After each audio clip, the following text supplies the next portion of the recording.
빌립보서 1장 20절에서 30절 합독합니다. 시작. 나의 간절한 기대와 소망을 따라 아무 일에든지 부끄러워하지 아니하고 지금도 전과 같이 온전히 담대하여 살든지 죽든지 내 몸에서 그리스도가 존귀하게 되게 하려 하나니 이는 내게 사는 것이 그리스도니 죽는 것도 유익함이라.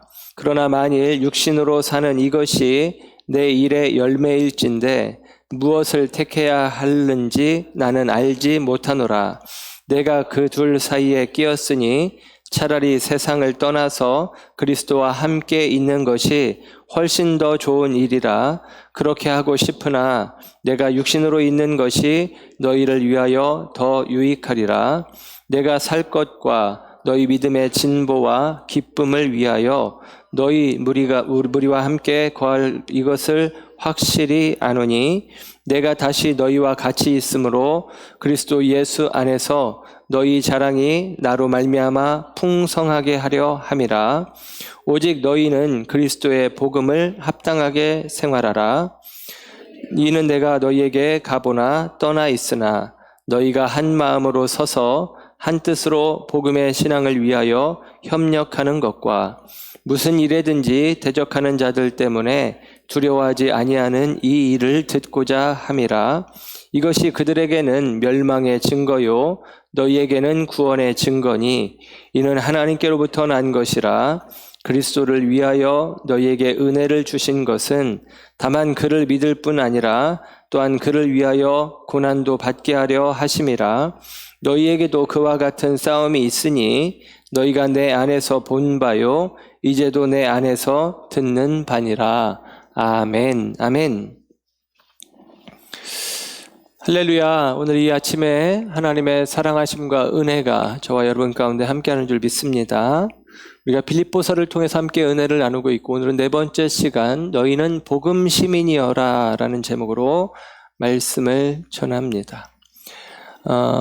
우리가 지난 시간에 사도 바울의 이야기 1장 12절부터 21절까지의 말씀을 우리가 살피면서 내가 당한 일이 도리어 바울이 감옥에 갇혀있던 일이 오히려 복음 전파에 진전을 가져온 이야기. 그래서 바울이 감옥에 갇혀진 상황으로 말미암아 오히려 그 복음이 로마의 중심부, 황제의 친위대를 중심으로 로마의 중심부로 들어가고 있다는 사실.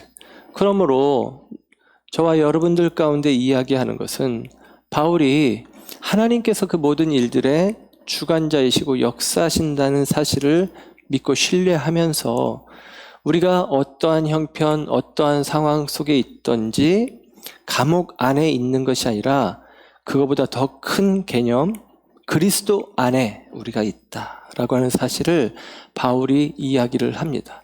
그래서 바울은 자기의 삶 가운데 고난이 있어도 기뻐한다라고 이야기하는 것이고, 그리고 빌립보 성도들을 향해서도 너희들도 기뻐하고 기뻐하라 라고 이야기합니다. 우리가 그리스도 안에 있다는 증거는 20절에 21절에 이야기하듯이 우리가 내 안에 그리스도가 계시다는 사실, 내가 그리스도가 내 안에 계시다는 사실을 알 때에 가능해진다라고 하는 것을 우리가 알게 되어집니다. 그리고 오늘 우리가 이제 살피게 되는 내용은요, 이런 것입니다. 바울이 나는 살아도 죽어도 그리스도를 존귀케 하는 일에 내가 쓰임받으면 족하다. 곧 바울은 복음을 위해서 사는 모습이고 바울은 그리스도를 위해서 살아갑니다. 그런데 그 연장선상에서 오늘 본문의 이야기는 뭐냐면 바울은 그리스도를 위해서 사는 바울은, 복음을 위해서 사는 바울은 그 연장선상에서 교회를 위해서 산다라고 이야기를 해주고 있는 거예요. 오늘 본문 20절의 말씀은 이것입니다. 내가 간절히 기대하고 소망하는 것은 내 몸이 감옥에서 풀려나는 것이 아니라 내가 어떠한 상황에서도 담대하게 복음을 전하는 것이다. 왜냐하면 내 안에 예수가 살아계시다라고 이야기를 해요. 그리고 나서 하는 이야기가 22절부터는 이런 이야기를 합니다. 내가 육체로 사는 것보다 죽는 것이 더 좋다고 생각한다.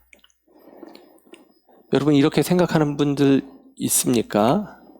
우리 죽을 것 같으면 다 죽고 싶지 않고 예를 들면 뭐 중병에 걸렸다 그러면 우리 막 되게 속상하고 힘들잖아요. 물론 그 과정이 천국 가는 과정일 수도 있겠지만 이별의 과정이기 때문에 또 중요한 나의 가족의 부재의 과정이기 때문에 우리는 너무 힘듭니다. 그러나 사실 우리가 죽는다라고 하는 것은 바울의 개념 속에서는 죽음과 그리고 부활이 연속선상에서 있는 거예요. 우리는 이걸 자꾸 구분해 놓고 보니까 어려운 것인데 이것이 그냥 연속선상에서 쭉 이어지는 일이라고 생각을 하는 것입니다. 그냥 우리는 태어나고 살고 죽고 그리고 주님 안에서 다시 살고 영원히 살고 이런 어떤 연속선상으로 이해하는 것이 바울의 이해인데요. 바울은 어찌되었거나 이야기를 합니다. 내가 죽는 게 좋다라는 것이죠. 그 이유는 뭐냐면 죽는 게 좋다는 것이 아니라 그리스도와 함께하기를 원한다라고 하는 거예요. 오늘 본문 21절에 보면 23절에 보면 이렇게 이야기합니다. 23절 내가 그 둘 사이에 끼었으니 차라리 세상을 떠나서 그리스도와 함께 있는 것이 훨씬 더 좋은 일이라. 그리스도와 함께 있는 일이 나는 더 좋다라고 얘기해요. 그러니까 죽는 게 좋은 게 아니라 그 죽음은 그리스도와 함께하는 과정이다라고 여기는 것이죠. 그러니까 그리스도를 좋아하는, 그리스도를 사모하는, 그리스도를 기뻐하는 바울은 그리스도와 함께하기 위해서 죽는 죽는 과정이기에 나는 죽는 게 오히려 좋다라고까지 이야기를 해요. 그러면서 23절에 이런 표현을 했잖아요. 차라리 세상을 떠나서, 그런데 여기서 떠난다라고 하는 이 말이 헬러 말로는 아날루센이라고 하는 말인데요. 이 말은 두 가지 의미로 해석이 되는데 닻을 올린다 혹은 천막을 거둔다 그런 의미입니다. 배에 닻을 올리면 먼 바다로 나아가기 위함이죠. 그게 배의 존재 목적 아니겠습니까? 천막을 거둔다, 장막을 거둔다라는 것은 새로운 곳으로 이동을 하는 것입니다. 우리가 양은 천막을 치지 않지만 양을 키우는 목자가 양을 몰아가는 이유는 뭐냐면 시편 23편의 표현처럼 푸른 풀밭 쉴 만한 물가가 있는 곳으로 인도하기 위함입니다. 우리 인생의 천막을 거두는 까닭은 우리로 하여금 더 좋은 곳으로 안식의 자리로 나아가기 위함이라고 하는 사실이죠. 그래서 우리가 이 세상을 떠나가는 것은 더 깊은 바다로 나아가는 배의 존재 목적을 이루어가는 과정이요. 더 좋은 곳으로 거처를 삼아주시는, 심지어는 우리에게 표현하기를 예수님께서 하늘에 우리를 위하여 준비하신 장막이 있다는 거죠. 영원한 거처가 있다는 것이죠. 그곳으로 옮겨가기 위해서 지금 내가 머무는 곳에 있는 장막을 거두는 것입니다. 고린도후서 5장 1절에서는 우리의 육신의 장막집이 무너지면 그렇게 표현해요. 여러분 그게 바로 질병이요 죽음인데 그때 우리는 영원한 장막을 향해서 나아가게 된다라고 이야기를 해요. 그게 바울의 기본적인 생각이에요. 바울의 생각은 그리스도와 함께하길 원한다. 그러니까 나는 죽어도 좋다. 아니 죽는 게 유익하다. 그런데 바울은 여기서 멈추는 게 아니에요. 그 다음에 말씀을 보면 25절로 바로 가서 보면 이렇게 기록을 합니다. 내가 살 것과 너희 믿음의 진보와 기쁨을 위하여 너희 무리와 함께 거할 이것을 확실히 하노니 그럽니다. 너희 무리와 함께 거한다 라고 하는 것이죠.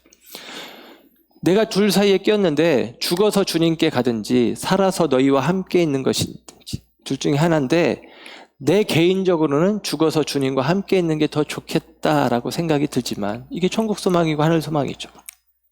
그러나 주님이 나로 하여금 너희와 함께 있게 하게 하신다면 나는 그렇게 하겠다라는 거예요. 그러니까 바울은 이렇게 표현하는 거죠. 20절에 우리가 읽은 말씀에 하반절에 살든지 죽든지 내 몸에서 그리스도가 존귀하게 됩니다 라는 것입니다. 내가 살면 그리스도의 몸된 교회를 존귀하게 하는 일에 내가 쓰임 받을 것이고, 내가 죽으면 내가 내 주님을 찬양하는 새로운 장막집에 주님과 함께하는 자리에 거할 것이고, 그래서 나는 살아도 죽어도 좋다. 사나 죽으나 주님의 것이다. 라고 바울이 고백하고 있다라고 하는 사실입니다. 여러분, 이게 바울의 고백이에요. 그리고 나서 오늘 사실 우리가 집중적으로 다루고자 하는 얘기는 27절부터의 말씀인데, 바울이 그런 이야기를 한 거예요. 그러니까 바울은 이것입니다. 나는 그리스도에게 속했다. 그러나 나는 또한 교회를 위한 바울이기도 하다라는 것이죠. 그리스도께 속해 있어서 그리스도의 복음을 위해서 살아가는데, 그것을 위해서 죽어도 아무 상관이 없는데, 그러나 나는 주님의 몸된 교회를 위해서 또한 살아가야 된다라고 이야기를 하면서 바울의 그 마음을 빌립보 교회 성도들에게 표현하면서 빌립보 교회 성도들에게 이제 요청을 하는 것입니다. 그래서 1장 27절부터 나오는 내용이 사실은 빌립보서 전체의 핵심이라고 할 수 있어요. 그러니까 글을 기록하는 수사학적인 관점에서 볼 때 바울이 인사하고 자기 상황 얘기하고 자기가 그들을 축복하는 이야기를 하고 자기 형편이 지금 어떠한지 얘기한 다음에 그 다음에 편지의 내용, 너희에 대해서, 그들에 대해서, 빌립보 성도들에 대해서 얘기하는데 그게 27절부터 30절까지의 내용이에요. 이게 핵심이고 2장부터는 이 내용을 풀어주는, 자세하게 설명하는 내용이라고 이해해 볼 수가 있습니다. 그래서 오늘 본문 27절로 이제 넘어가면 바울은 자기의 이야기를 마치고 그리고 빌립보 교회를 향한 바울의 요구, 그리고 편지 쓰는 이유 등등을 이야기합니다. 그래서 27절 이 말씀이 굉장히 중요해요. 27절, 오직 너희는 그리스도의 복음에 합당하게 생활하라. 아멘. 이것입니다. 이게 바울이 지금 빌립보 교회에 하려고 하는 얘기의 핵심이에요. 너희는 그리스도의 복음에 합당하게 생활하라 라고 이야기를 해주고 있습니다. 여기서 복음이라는 말이 나와요. 그리스도의 복음. 이 복음이라는 말은 이미 앞부분에도 5절, 7절, 12절, 16절에도 나왔고요. 거기에서는 다 복음이라고 했는데 지금 27절에 와서는 바울이 그리스도의 복음이다라고 명시를 해주고 있습니다. 물론 앞에 있는 내용들도 다 그리스도의 복음이죠. 그런데 굳이 그리스도의 복음이라고 명시를 해주고 있어요. 복음이라고 하는 말을 교회에서 들었죠. 우리는 세상에서 복음이라는 말을 거의 들은 일이 없습니다.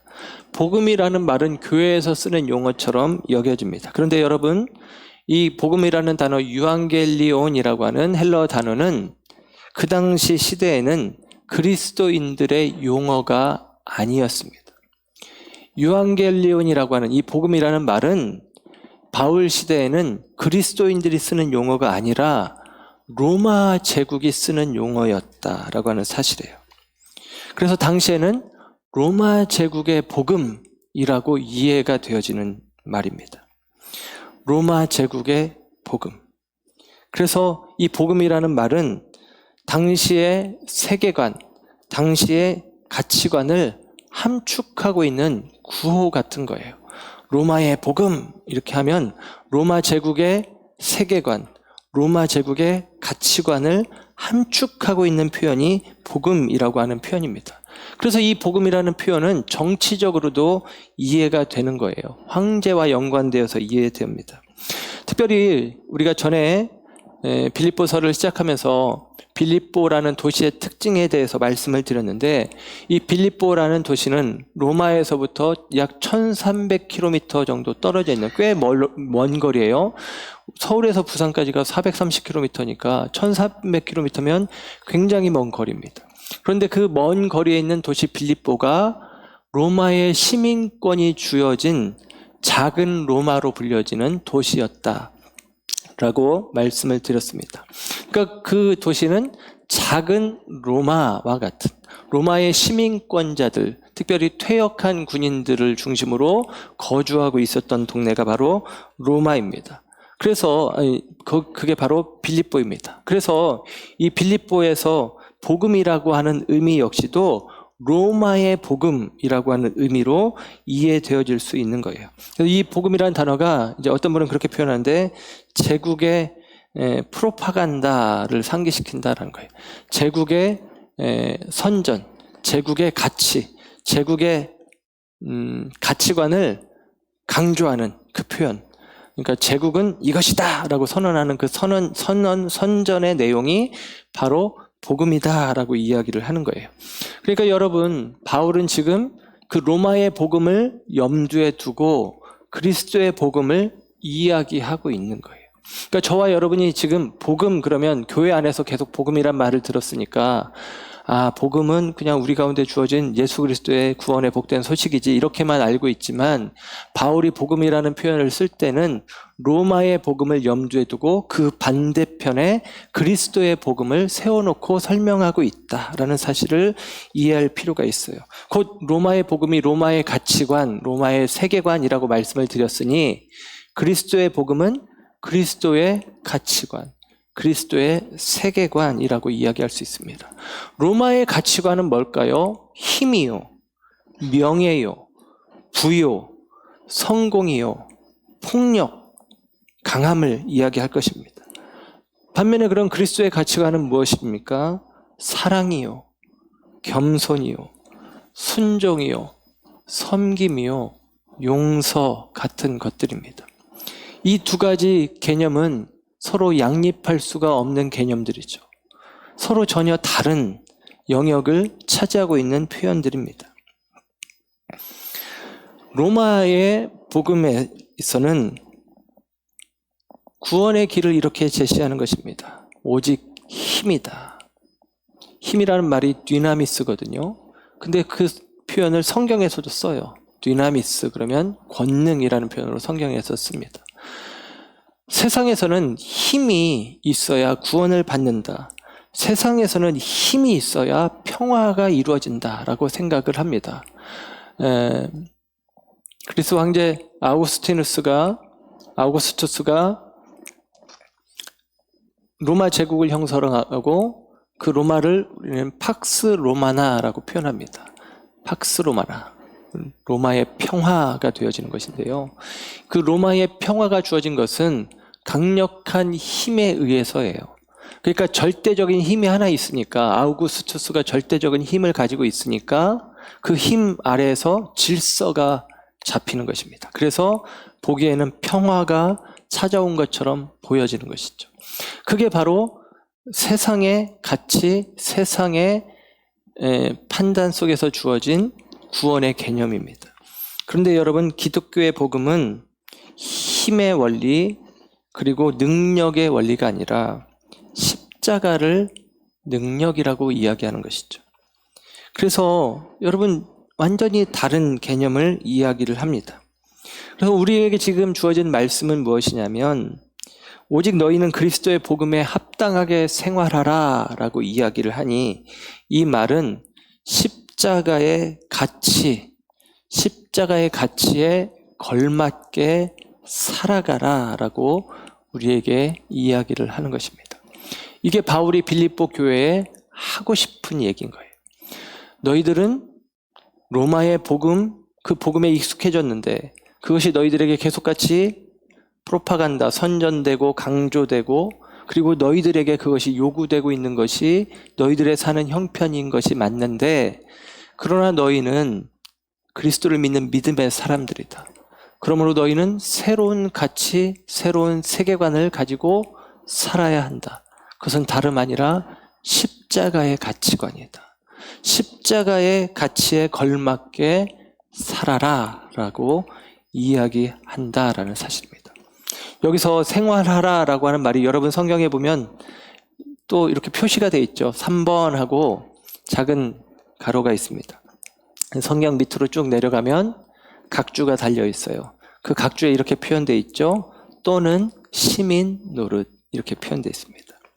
이 생활하라 그러면 우리는 그렇게 살아라, 생활해라, 행하라 이렇게 이제 쉽게 이해할 수 있는데 원어적인 의미는 시민 노릇을 하라라는 의미가 되어집니다. 이게 헬라어로는 폴리티오마이라고 하는 말인데 이 말이 시민권이라고 하는 말에서 파생되어져서 시민권을 받았다라는 의미가 되는 거예요. 시민권을 받았다. 너희는 그리스도의 복음에 대한 시민권을 받은 것이다 라고 이야기를 하는 것이죠. 그래서 이 표현이 나중에 빌립보서 3장 20절에 가면 이렇게 설명이 돼요. 그러나 우리의 시민권은 하늘에 있는지라 거기로부터 구원하는 자 곧 예수 그리스도를 기다리노니. 그러면서 이 빌립보 성도들에게 빌립보 성도들이 가지고 있는 로마 시민권과 비견하여 하늘의 시민권을 우리가 가진 자들이다 라고 이야기를 하는 거예요. 그때 이제 시민권이라는 말, 이 폴리투마라는 말이 나오는데 이 말에서 파생된 말이 오늘 본문에 생활하라 라고 하는 말이에요. 그러니까 여러분 이것이죠. 로마 시민권이 있는 사람들은 어마어마한 권리를 가지고 있는 것입니다. 예를 들면 로마가 제국인데 요즘 시대의 제국이 미국인데 미국 시민권을 갖고 싶어하는 사람들이 많잖아요. 미국에서 생활하는 거주하는 예를 들면 우리나라 사람들이 미국 가서 살면 제일 먼저 그들이 가장 필요로 하는 게 그린카드라는 것입니다. 영주권이에요. 영주권은 시민권하고 다른데 영주권이 있으면 비자 문제가 해결이 되는 거예요. 그래서 영주권을 받길 원하는데 그 영주권이 주어지면 그 다음에 원하는 게 이제 시민권이죠. 시민권을 받으면 미국 사회에서 굉장히 많은 혜택을 누리게 되는 것입니다. 미국이라는 곳이 뭐 이번에 코로나 때문에 미국도 별거 아니네 우리가 그렇게 생각하지만 미국은 어쨌거나 세계 최강대국이니까 거기 시민이 되었다는 것은 굉장히 큰 특권을 누린다는 의미가 되어집니다. 그런데 여러분 시민권을 받았다라는 의미는 특권만 있는 게 아니라 책임과 의무도 따르는 거예요. 그러니까 로마 시민권자라고 하는 것은 로마 시민권에 특권이 있는 것은 분명한 사실이지만 그래서 바울 같은 경우도 태어나면서부터 로마 시민권자였거든요. 그래서 바울은 그가 매맞거나 하는 일들을 당하지 않아도 되는 그리고 식민지의 자리, 피식민지의 자리, 유대 땅에서 심판을 받지 않고 로마의 법정에서 신문을 받을 수 있는, 심판받을 수 있는 권리가 있어서 바울의 이 생애 속에서는 예루살렘에서 잡혀서 로마로 압송되는 과정, 그리고 지금 로마의 이 감옥에 가택 연금되어 있는 상태, 이런 과정들이 로마 시민권이 있기 때문이에요. 특권이죠. 그러나 이 특권만 있는 것이 아니라 의무와 책임도 있는데 어떤 책임이 있느냐? 시민으로서의 의무인데 그 시민은 황제의 시민인 것입니다. 바꾸어 말하면 황제에게 충성해야 할 의무가 있는 거예요. 황제에게 충성해야 할 의무, 그 의무가 있는 것이죠. 그게 바로 로마의 복음 안에서 살아가는 자들이 행해야 될 일입니다. 황제에게 충성. 그런데 여러분, 가이사랴 빌립보라는 곳에서 예수님이 제자들에게 물으셨어요. 너희는 나를 누구라고 생각하는 자. 그 가이사랴라고 하는 이름에 황제라는 이름이 있죠.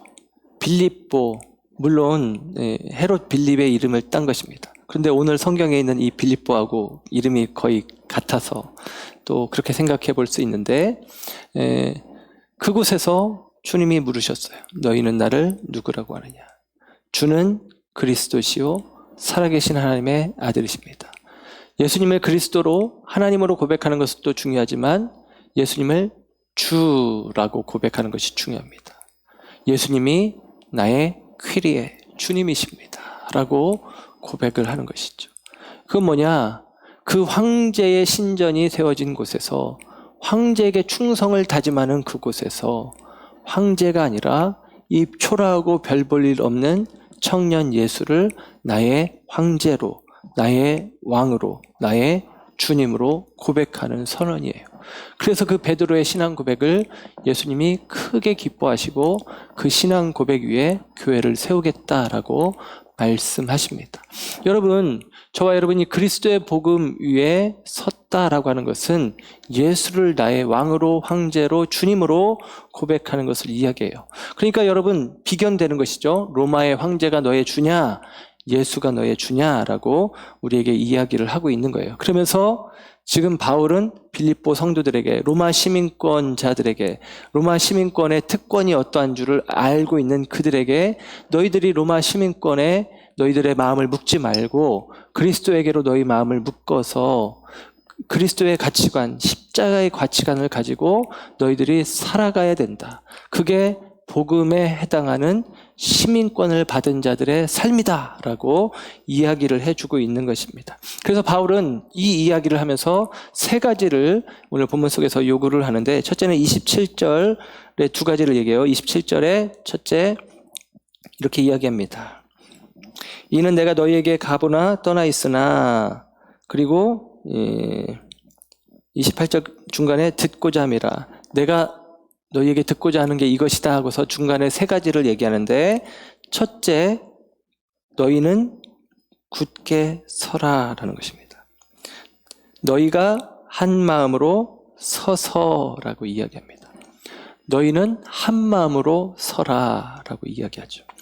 우리로는 이런 얘기를 들으면 한 마음으로 서라 그러면 마음을 합해서 그런 생각을 할 수가 있습니다. 근데 여기서 한 마음이라는 이 마음이라는 말은 우리 성경이나 혹은 세번역 성경에서는 한 정신 이렇게 표현을 했는데, 저는 좀 잘못 번역된 것이 아닌가라는 생각을 합니다. 이 한 마음으로라는 이 마음이 원어로는 푸뉴마예요. 이 푸뉴마는 영이라는 뜻입니다. 그래서 성령을 뜻할 때도 푸뉴마라는 말을 써요. 푸뉴마라는 것이죠. 그러니까 한 영으로 서라라고 이야기를 하는 것입니다. 함께 마음을 모두어서 서라가 아니라 한 영으로 서라라는 것입니다. 여러분, 이 말의 의미가 무엇일까요? 한 영, 성령, 그리스도의 영으로 함께 서는 것, 이게 바로 교회 공동체입니다. 우리는 한 영의 사람들입니다. 우리는 그리스도의 영, 그 영 안에서 함께 서 있는 교회 공동체라는 사실이죠. 그래서 한 성령 안에서 일치되어진 모임을 교회라고 이야기하는 거예요. 그러니까 너희들이 교회라는 사실을 잊지 말아라, 그 얘기를 하는 거예요. 너희는 그냥 동호회도 아니고 모임도 아니고 조직도 아니고 너희는 교회다라고 이야기를 해주고 있는 것입니다. 여기서 서다라고 하는 말, 이 굳게 서다라고 하는 말이 헬라어 의미로는 이제 군사 용어예요. 이 빌립보 도시가 퇴역 군인들이 많다고 했는데, 이 빌립보 도시에서 군사 용어들이 군대 용어들이 많이 쓰이면서 바울이 복음을 변증해 가는 거예요. 그래서 여기서 선다라는 말이 그냥 선다라는 의미가 아니라 헬라어로는 스테케테라는 말인데요. 이것은 군인들이 방패를 들고 대오를 맞춰서 서 있는 모습을 표현하는 것입니다. 우리 가끔 그 로마 제국이 나오는 옛날 영화를 보면 로마 사람들이 방패를 이렇게 들고 그리고 이렇게 열을 맞춰가지고 딱 마주 서서 앞으로 전진 그러면 이렇게 착착착착 이렇게 전진하는 모습을 보잖아요. 딱 그 모습을 이야기를 하는 거예요. 그냥 서 있는 게 아니라 일어선다 그런 의미가 아니라 대오를 맞춰서 방패를 들고 군인들이 딱 서 있는 모습이라고 하는 것입니다. 여러분, 거기에서는 함께 대오를 맞추어서 군열을 맞추어서 방패를 들고 서는 것은 그것 자체로 강력한 파워가 되는 거예요. 그런데 거기서 개인적으로 내가 실력이 뛰어나다고, 내가 검술이 뛰어나다고, 내가 활을 잘 쏜다고 거기서는 의미가 없어요. 거기서 가장 필요한 것은 무엇이냐? 그 대오에 나 자신을 정확하게 맞춰서 서는 과정이 필요한 것입니다. 그런데 여러분, 교회로 선다는 것이 그것이에요. 우리가 개인적으로 하나님 앞에 혹은 복음 앞에 서는 것이 아니라 우리는 공동체로 부름받았다라고 하는 인식이 굉장히 중요합니다. 바울은 이 일을 강조해요. 왜냐하면 나중에 보면 뒤에도 표현 나오지만 교회 공동체 안에서 있으면 안 되는 일들이 있기도 하거든요. 여러분, 교회는 공동체입니다. 함께 부름받았고 한 영으로 세워졌고 우리가 대와 오를 맞춰서 우리가 서 있는 자들이에요. 그래서 대오를 맞춰 있기 때문에 우리가 여기서 벗어나면 그곳이 위험한 곳이 되어지고 그곳이 위기를 맞는 곳이 되어질 수 있다라는 것입니다. 그래서 한마디로 우리는 하나다라고 지금 분명하게 이야기하는 것입니다. 우리가 복음 안에서 하나라는 사실을 기억해라 라고 이야기를 합니다. 두 번째로는 27절에 하반절에 이야기를 합니다. 너희가 한 마음으로 서서 그 다음에 두 번째 한 뜻으로 복음의 신앙을 위하여 협력하라 라는 것입니다. 한 뜻으로 라고 이야기해요. 한 마음, 한 뜻, 우리는 같은 말 같지만 이 한 뜻이라고 하는 말은, 이 뜻이라는 말은 푸시케라는 말이 있어요. 혼, 영, 혼, 생명 이런 말입니다. 이 말의 의미는 이제 이렇게 이해를 하면 좋아요. 같은 마음, 이게 진짜 같은 마음이죠. 앞에 있는 마음은 성령을 이야기하는 거고 뒤에 있는 이 뜻은 같은 마음, 같은 생각, 한 마음, 일심단결한 마음, 그것을 표현한 것입니다. 그래서 여러분, 한 뜻이 된다는 것은 마음을 같이 하는 거예요. 같은 생각을 품는 거예요. 그 같은 생각을 품는 것을 왜 같은 생각을 품어야 되느냐? 우리가 협력하기 위해서다라고 이야기를 해요. 그게 협력이죠. 이 협력이라는 말도 이제 원어적으로는 이거는 이제 군사 용어랑 비슷한 운동 용어예요. 이것은 쉰 아틀리에라고 하는 말인데요. 쉰 아틀레아라는 말인데 이 아틀레라고 하는 말이 운동선수를 이야기합니다. 이게 영어로 이제 나오는데 운동선수. 그리고 쉰은 같이 한다는 거예요. 운동선수가 같이 운동한다라는 것입니다. 여러분, 같이 운동하는 운동을 팀 스포츠라고 하거든요. 팀 스포츠에서 가장 중요한 것은 팀워크입니다. 예를 들면 혼자 하는 운동은 혼자의 능력치가 중요하겠지만 둘이 하건 다섯이 하건 11명이 하는 축구를 하건 그때 가장 중요한 것은 뭐냐? 팀워크예요. 팀워크. 그러니까 아무리 개인의 실력이 뛰어나도 팀워크가 맞지 않으면 그 팀이 좋은 성적을 내지 못하죠. 오늘 본문이 그거예요. 너희들이 함께 협력한다라는 것은 팀워크를 맞춰야 된다라고 이야기를 해주고 있습니다. 여러분, 이 이야기를 하는 것은 이제 뒤편에 가면 빌립보서 4장 3절에 보면 한 여인들, 그러니까 나와 함께 힘쓰던 여인들을 도와라라고 하는데 그 힘쓰던 여인들이 실명으로 언급되는 사람들이 유디게와 순두게예요. 근데 그 사람들이 다툼이 있었던 모양이에요. 그러니까 우리식으로 표현하면 제1 여성교회 회장하고 제2 여성교회 회장하고 싸웠던 모양이에요. 정확하게는 알지 못하는데 그러니까 얘기하는 거예요. 다투지 말아라 라고 이야기를 하는 거고요. 그게 이제 빌립보서를 쓰는 이유 중에 또 다른 이유입니다. 그러면서 바울이 하는 얘기는 뭐냐면 너희들 협력해야 돼. 너희들은 팀워크를 발휘해야 돼. 왜? 앞에 얘기했잖아요. 한 영으로 세워진 한 공동체. 원팀이야. 원팀이니까 팀워크를 발휘해야 돼 라고 이야기를 하는 것입니다.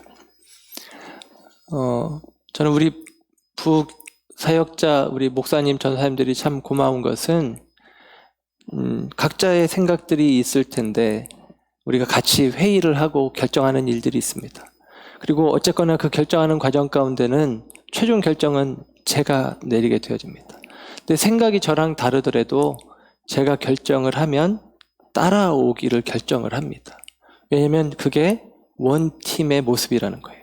너무 고맙죠. 너무 감사하죠. 물론 그 결정하는 과정 가운데 누구 한 사람에게 독단적인 결정권이 있다라는 것이 요즘 시대에 안 맞는 생각일 수도 있겠지만 여러분, 저와 여러분이 한 영으로 묶여진 공동체요. 함께 협력, 같은 생각으로 팀워크를 이루어야만 하는 공동체라는 사실을 기억하시고 그 과정 속에서 저와 여러분들이 이 함께 마음을 모두하러 가는 과정, 이 과정이 굉장히 중요한 과정이고 그리고 그것이 어느 순간에서도 팀워크가 깨지면 게임에서 이길 수 없고 이 오열이 분열되기 시작하면 그 전쟁에서 이길 수 없다는 사실을 여러분 기억하는 것이 중요합니다. 왜냐하면 여기 보면 이제 그런 표현을 해요. 27절의 하반절에 한 뜻으로 협력해야 되는데 왜냐? 복음의 신앙을 위해서라고 이야기를 하는 것입니다. 복음의 신앙을 위해서라는 거예요. 복음의 신앙은 또 뭘까요? 복음이라는 얘기를 아까 얘기했지만 복음의 신앙을 위해서 그러는데 복음의 신앙, 이 말은 이 신앙이라는 피스티스라는 말이 내가 믿는다라는 말도 있지만 신실하다라는 말도 있어요. 이렇게 해석하는 게 더 맞을 것 같아요. 복음의 신실함을 위해서라는 것입니다. 복음이 얼마나 신실한지, 복음이 얼마나 참된지, 복음이 얼마나 옳은지 우리가 그것을 증명해내기 위해서는 함께 한 마음으로 팀워크를 이루지 않으면 불가능하다라는 거예요. 그렇지 않겠어요? 한 복음으로 한 영을 받아 한 교회가 되었는데 다른 생각을 가지고 다른 일들을 하고 다른 결정들을 내리고 있으면 밖에서 볼 때 무슨 복음이 그래? 로마의 복음은 일치단결인데 황제를 중심으로 다 하나, 모두가 다 황제에게 충성, 그렇게 되어지는 구조인데 교회는 보니 중구난방, 지들 멋대로. 그러면 복음의 신실함을, 그리스도의 복음의 신실함을 어떻게 우리가 나타낼 수 있겠느냐?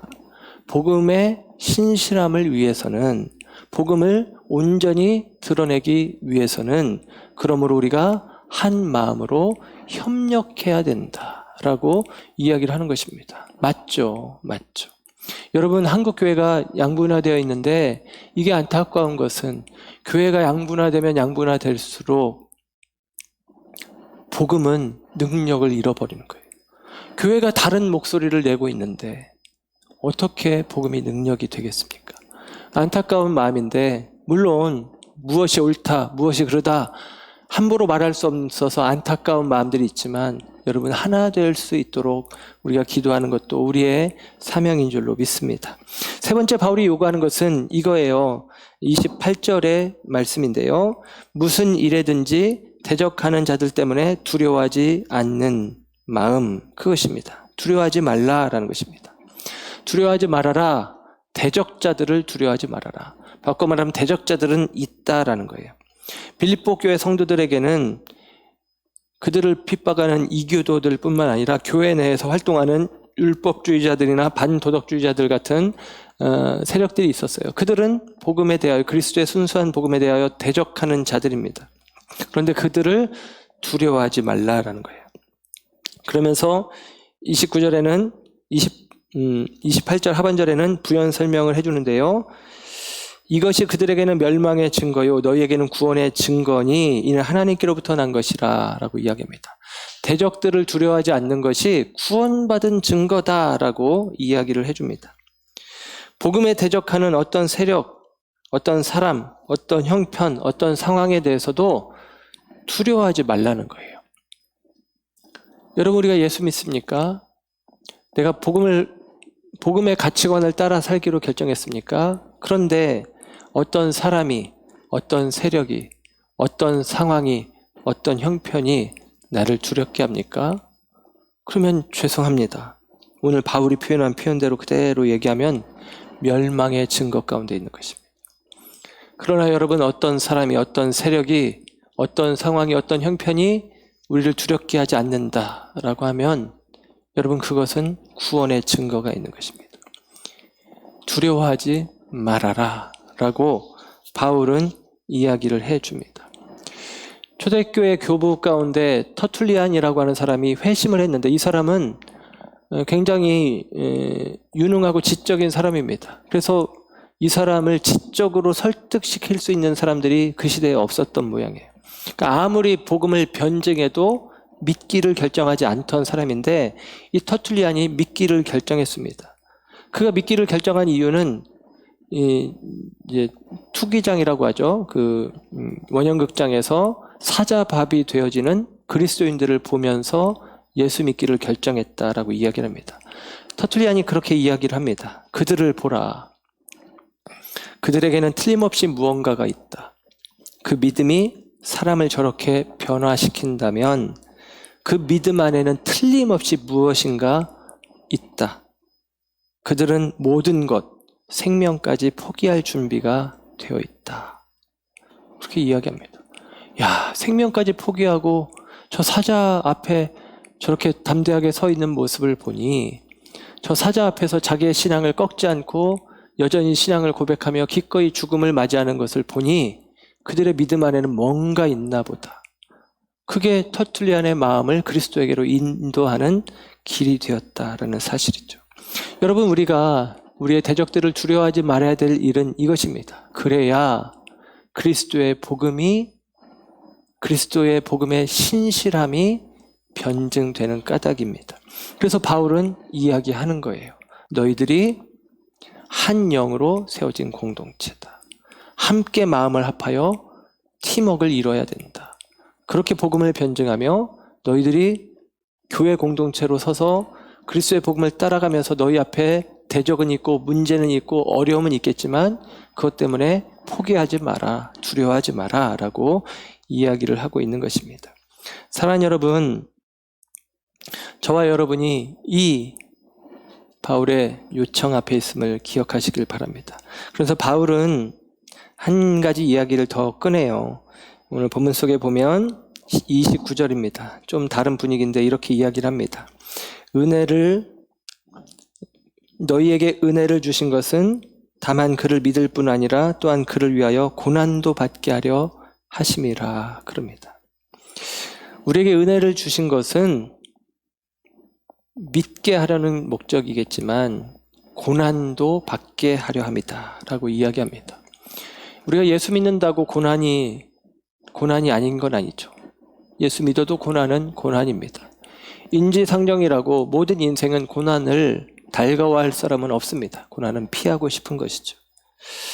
그런데 여러분, 한국교회에 선포된 잘못된 가르침은 이런 것입니다. 반쪽짜리 가르침인 거예요. 틀린 게 아니라 반쪽을 가르치는 것입니다. 예수를 믿으면 복 받는다. 예수 믿으면 은혜 받는다. 맞는 말입니다. 예수 믿으면 복 받습니다. 예수 믿으면 잘 됩니다. 그런데 반쪽짜리입니다. 이것만 가르치면 반쪽이라는 거예요. 예수 믿으면 복 받습니다. 예수 믿으면 잘 됩니다. 맞는 말입니다. 그런데 이것만 가르치면 반쪽이고 이것도 가르쳐야 되는 거죠. 고난도 받는다라고 이야기해 줘야 된다라는 것입니다. 그래서 새번역 성경은 이 29절의 말씀을 이렇게 번역을 해 주었어요. 하나님께서는 여러분에게 그리스도를 위한 특권, 즉 그리스도를 믿는 것뿐 아니라 또한 그리스도를 위하여 고난을 받는 특권도 주셨습니다. 고난을 받는 특권도 주셨습니다. 라고 새번역 성경은 아예 그렇게 번역을 해줍니다. 물론 이 번역도 제가 보기에는 완벽한 번역 같지는 않지만 이 고난이 얼마나 중요한 의미인지를 잘 설명해 주고 있다라고 생각을 합니다. 여러분, 생각해 보세요. 로마의 주권 아래에 있는 빌립보라는 도시에 사는 사람들, 그들에게 로마의 복음이 아닌 그리스도의 복음이 주어졌고 그리스도의 복음을 받아들이고 나아가 그리스도의 복음을 전파하며 가르칠 때 그들은 로마의 세계관과 로마의 가치관과 정면으로 배치하게 되어지고 결과적으로 그렇게 다른 가치관을 가지고 살아가면 그 세계 속에서는 당연히 어려움을 겪는 것이 너무나 당연하고 마땅한 것 아니겠습니까? 그들 가운데 박해와 고난이 주어진다라고 하는 사실입니다. 그런데 터툴리안이 보았던 것처럼 그 박해와 고난이 우리가 긍정적으로, 자발적으로, 적극적으로 취하는 것입니다. 왜냐하면 그리스도의 복음의 가치관을 믿고 따라가기 때문입니다.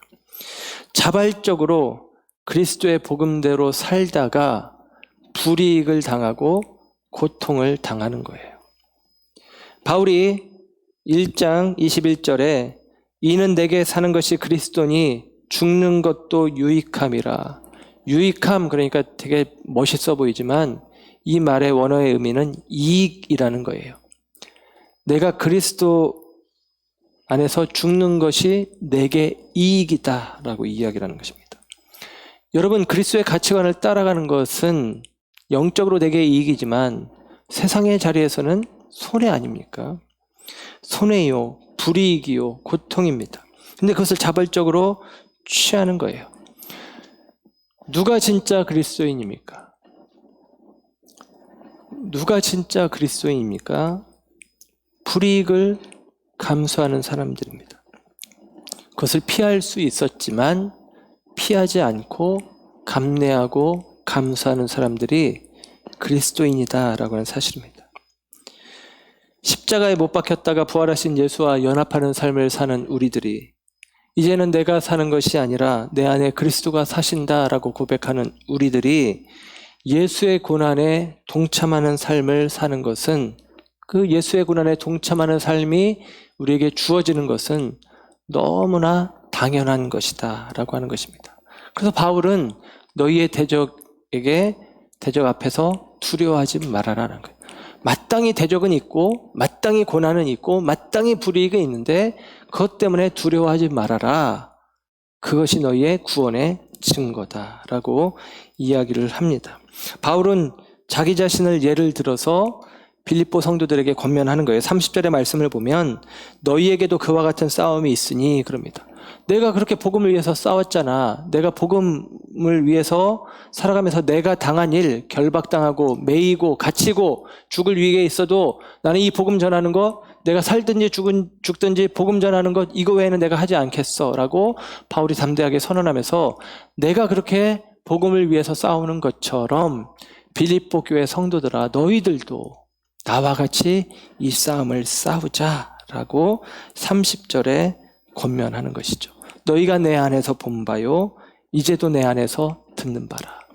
너희가 나를 통해서 확인하고 있잖아. 그리스도인이 어떻게 살아야 되는지.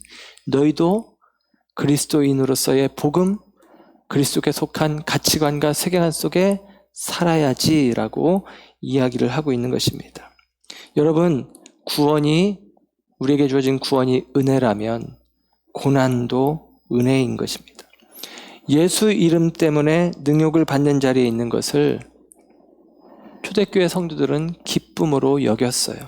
사도행전 5장에 보면 사도들이 감옥에 갇혔는데 천사가 그들을 풀어줍니다. 그래서 또 나가서 전도를 했어요. 그랬더니 그들을 또 잡아서 이 예루살렘의 관료들이 채찍질을 하고 매질을 합니다. 그러면서 그들로 복음을 전하지 말라고 하는데 아니다, 나는 그래도 복음을 전할 거다. 베드로와 사도들이 이야기를 합니다. 그래도 나는 복음을 전할 거다. 우리가 하나님을 기쁘시게 하랴, 사람을 기쁘시게 하랴. 나는 복음을 전할 거야. 그때 이제 가말리엘이 야, 이게 하나님으로부터 난 거면 그들이 하는 일들이 우리가 막아도 될 거고 사람으로부터 난 거면 우리가 내버려둬도 그건 무너지니까 내버려두자 그랬더니 가말리엘, 이 바울의 스승이었는데 가말리엘의 얘기를 듣고 사도들을 풀어줍니다. 근데 사도들이 풀려나서 이런 표현을 사도행전 5장 40절에 이야기를 해요. 40절, 41절. 그들이 가말리엘의 말을 옳게 여겨 사도들을 불러들여 채찍질하며 예수의 이름으로 말하는 것을 금하고 놓으니 사도들은 그 이름을 위하여 능욕받는 일에 합당한 자로 여기심을 기뻐하면서 공회 앞을 떠나니라. 매질하고 너희들 더 이상 하지마 하고 겁주고 내보내는데 자기들은 능욕당하는 일을 기쁘게 여겼다라고 이야기를 합니다. 사랑하는 여러분, 고난은 믿는 자들에게 있다라는 거예요. 그리고 그것을 은혜로 여기는 것이, 기쁨으로 여기는 것이 중요하다라고 바울이 이야기합니다. 많은 간증, 교회들에서 행해지는 간증의 특징들이 이런 것입니다. 내가 고난 가운데 있었습니다. 내가 그것을 견뎌냈습니다. 그랬더니 나중에 문제는 해결되고 복을 받았습니다. 여러분, 맞습니다. 그런데요, 우리가 사실 다니엘 기도회를 우리가 참여하면서 가장 큰 은혜는 뭐였냐면 이런 거예요.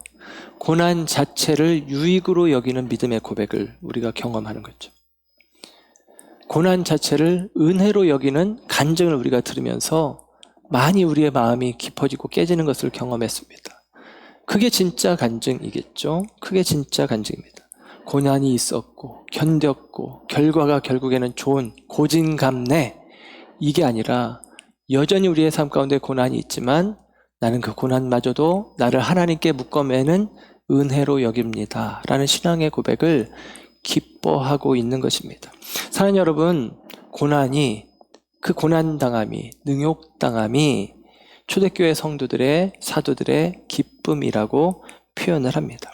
그러므로 여러분, 우리가 오늘 말씀을 정리해서 이렇게 말씀드리고 싶습니다. 교회 공동체 안에서 복음을 위한 싸움을 싸울 때 우리에게 고난이 있습니다.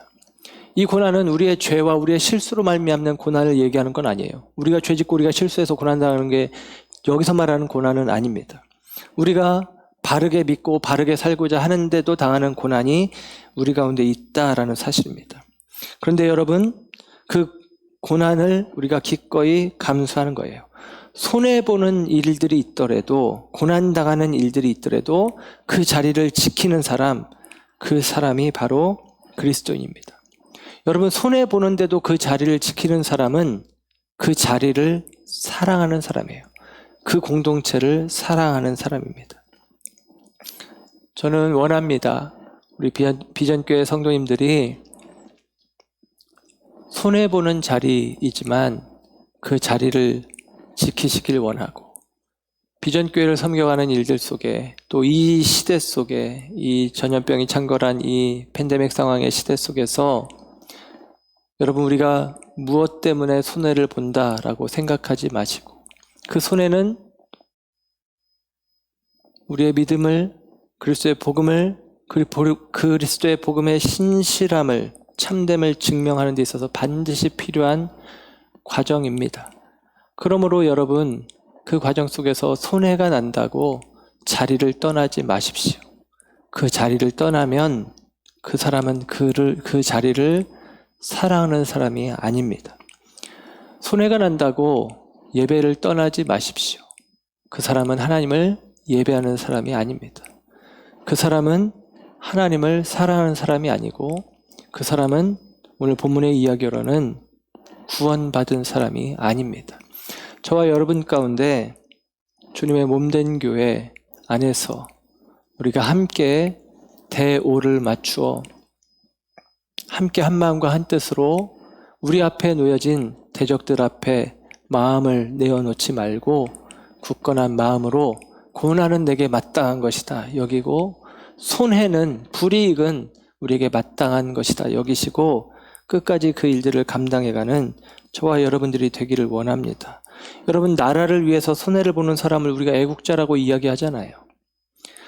나라를 통해서 자기 유익만을 구하는 사람을 어떻게 보면 매국노라고 표현하죠.